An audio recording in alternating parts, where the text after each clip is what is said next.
दोस्तों EWS apply करते ही 6 से 7 दिन के बाद रिजेक्ट हो जाता है। दोस्तों किस प्रकार से आपको अप्लाई करनी है और कौन कौन से बातों को यहाँ पे ध्यान में रखना होता है बिल्कुल बारीकी से देखेंगे। तो चलिए शुरू करते हैं। सबसे पहले कोई भी एक ब्राउज़र को ओपन करेंगे और सर्च इंजन में टाइप करेंगे serviceonline.bihar.gov.in और एंटर लगाते ही आपके सामने सर्विस प्लस का ऑफिशियल वेबसाइट ओपन हो जाएगा, जहां से आप इकोनॉमी वीकर सेक्शन यानी कि EWS सर्टिफिकेट बनाते हैं। तो जैसा कि दोस्तों इस वेबसाइट पे हम आ चुके हैं। आने के बाद लेफ्ट साइड के टॉप में ही देख पा रहे हैं लिखा हुआ है सामान्य प्रशासन विभाग। इस पे आपको क्लिक कराना है। क्लिक कराते हैं दोस्तों यहाँ पे नीचे में देख पा रहे हैं लिखा हुआ है आर्थिक रूप से कमजोर वर्ग के लिए आय और संपत्ति प्रमाण पत्र का निर्गमन, जो कि EWS सर्टिफिकेट के लिए यहाँ से अप्लाई होता है। तो चलिए हम इस पर क्लिक कराते हैं।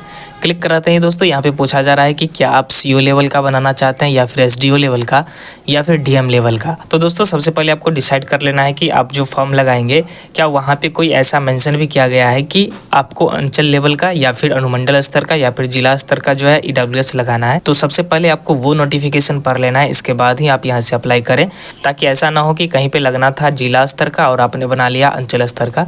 तो सबसे पहले ये आपको खुद से डिसाइड करना होता है।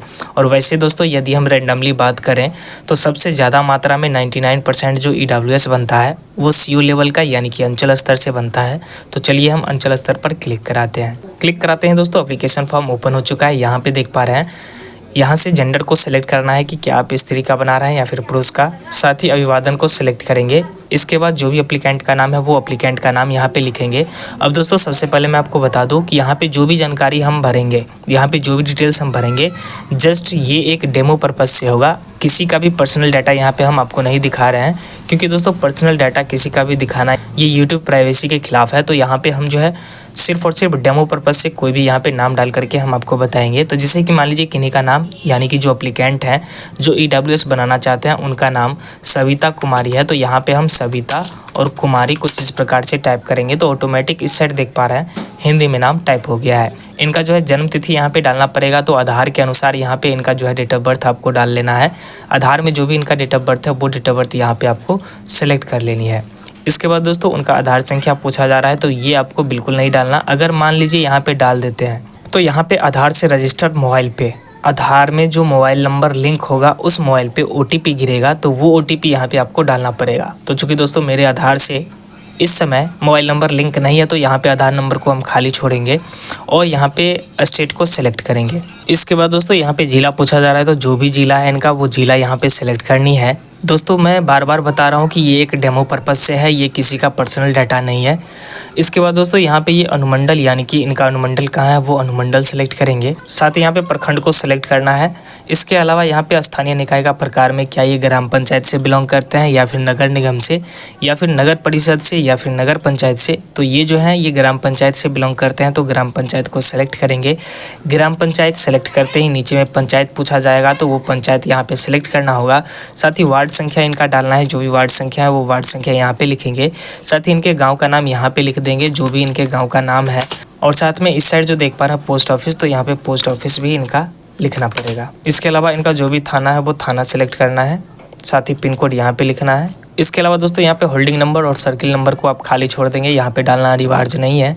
साथ ही यहाँ पे दोस्तों अब सबसे ज़्यादा जो इम्पोर्टेंट है इस फॉर्म के अंदर, क्या आप केंद्र सरकार का फॉर्म भर रहे हैं या फिर बिहार सरकार का, तो वो वैकेंसी के बारे में आप सबसे पहले समझ लीजिए, तब जा करके यहाँ पे आप अप्लाई करिए। यदि आप बिहार के अंदर का ही कोई फॉर्म भरना चाहते हैं या फिर स्कूल कॉलेज में, तो यहाँ पे कुल मिला करके बिहार हेतु आपको बनाना होता है। और यदि मान लीजिए आप केंद्र सरकार हेतु यदि कोई फॉर्म आया है, वैकेंसी आया है, अगर आप उस लेवल का फॉर्म भर रहे हैं, तो यहाँ पे आपको केंद्र हेतु अधिसूचित यानी कि SSC का फॉर्म हो गया, जैसे RRB यानी कि रेलवे का फॉर्म हो गया, तो ये सब केंद्र सरकार के अंतर्गत आता है। तो यहाँ पे कुल मिला करके आपको केंद्र सरकार हेतु यहाँ पे सेलेक्ट करना पड़ेगा। तो हम बिहार सरकार हेतु यहाँ पे सेलेक्ट करेंगे। जाति को सेलेक्ट करेंगे कि कौन सी जाति से बिलोंग करते हैं। साथ ही इनके पिता का नाम लिख देंगे, जो भी इनके पिता का नाम है इस प्रकार से। साथ ही इनके माता का नाम यहाँ पे लिखेंगे, जो भी नाम है वो नाम यहाँ पे टाइप करेंगे। अगर ये स्त्री शादीशुदा है, जैसा कि यहाँ पे हमने सेलेक्ट किया है श्रीमती, तो इनके पति का भी नाम यहाँ पे हमें डालना पड़ेगा। तो इस प्रकार से हम इनके पति का भी नाम डालेंगे। साथ ही यहाँ पे देख पा रहे हैं आवेदक का मोबाइल संख्या यानी कि जो भी एप्लीकेंट है उनका मोबाइल नंबर यहाँ पे कोई भी एक डाल देना है। इसके अलावा यहाँ पे ईमेल आईडी पूछा जा रहा है, तो कोई भी एक ईमेल आईडी भी यहाँ पे आपको डाल लेना है, ताकि यहाँ पे इसका जो है सर्टिफिकेट बन करके जब तैयार हो जाएगा तो बाय मेल आपको मिल जाएगा। इसके अलावा यहाँ पे आवेदक का जो फ़ोटो आप अपलोड करेंगे, यहाँ पे जो रिजेक्ट होता है लगभग 50% जो चांस होता है रिजेक्ट होने का, इसी के कारण होता है। तो यहाँ पे देख पा रहे हैं स्व अभिप्रमाणित, यानी कि फ़ोटो के ऊपर तिरछा साइन होना चाहिए और फिर यहाँ पे आपको अपलोड करना है। ध्यान रखना है 30 KB से 50 KB के बीच का होना चाहिए और चूज फाइल पे क्लिक करके फ़ोटो को अपलोड कर देना है। साथ ही परिवार का जो कुल आय है वो कुल आय यहाँ पे आपको डालना है। आय प्रमाण पत्र जो आप बनाए होंगे वो आय प्रमाण पत्र में आपको देख लेना है कुल आय कितना है, तभी जाकर के यहाँ पे आप जो है आय डाल पाएंगे। यदि आप अपने मन से डाल देते हैं तो यहाँ पे समस्याएं जनरेट हो जाएंगी, क्योंकि दोस्तों जब भी EWS बनता है तो सबसे पहले आपको वेरिफिकेशन कराना होता है, जहाँ पे आपको आय प्रमाण पत्र मांगा जाता है। तो यहाँ पे ध्यान रहे कि सबसे पहले आय प्रमाण पत्र आपका बना हुआ होना चाहिए, तभी आप EWS के लिए अप्लाई करें। तो यहाँ पे आय प्रमाण पत्र के अकॉर्डिंग कुल आय यहाँ पे डालेंगे। इसके अलावा यहाँ पे फ़ोटो अपलोड करके और जो डिक्लेरेशन है इसे सेलेक्ट करेंगे और साथ में ये कैप्चा कोड यहाँ पे डालेंगे और नॉर्मली हम क्या करेंगे, सबमिट के ऑप्शन पे क्लिक करा देंगे। सबमिट पे क्लिक कराते ही देख पा रहे हैं यहाँ पे कुछ इस प्रकार का डायलॉग बॉक्स आया है, तो नॉर्मली ओके पे क्लिक करा देना है। तो जैसा कि सबमिट कराते ही अटैच एनेक्सर का डैशबोर्ड ओपन हो चुका है। यहाँ पे क्लिक करा करके आपको डॉक्यूमेंट अपलोड करना पड़ेगा, या फिर अगर मान लीजिए इसके अंदर कोई भी डाटा गलत पाया जाता है तो नॉर्मली आपको एडिट के ऑप्शन पे क्लिक कराना है, अन्यथा अटैच एनेक्सर पे क्लिक कराना है। क्लिक कराते हैं यहाँ पे देख पा रहे हैं इंक्लूसिव डॉक्यूमेंट, यहाँ पे नॉर्मली क्लिक करा करके जो भी डॉक्यूमेंट नज़र आ रहा है इनमें से कोई भी एक डॉक्यूमेंट आपको सेलेक्ट करनी है और वो डॉक्यूमेंट चूज फाइल के ऑप्शन से आपको अपलोड करना पड़ेगा। इसके अलावा डॉक्यूमेंट की साइज़ की बात करें तो यहाँ पे देख पा रहे हैं डॉक्यूमेंट फॉर्मेट, यहाँ पे कर्सर को ले जाएंगे तो जैसा कि इस साइड नज़र आ रहा है JPG, PNG, PDF बिल्कुल चलेगा, लेकिन 200 KB के अंदर होना चाहिए।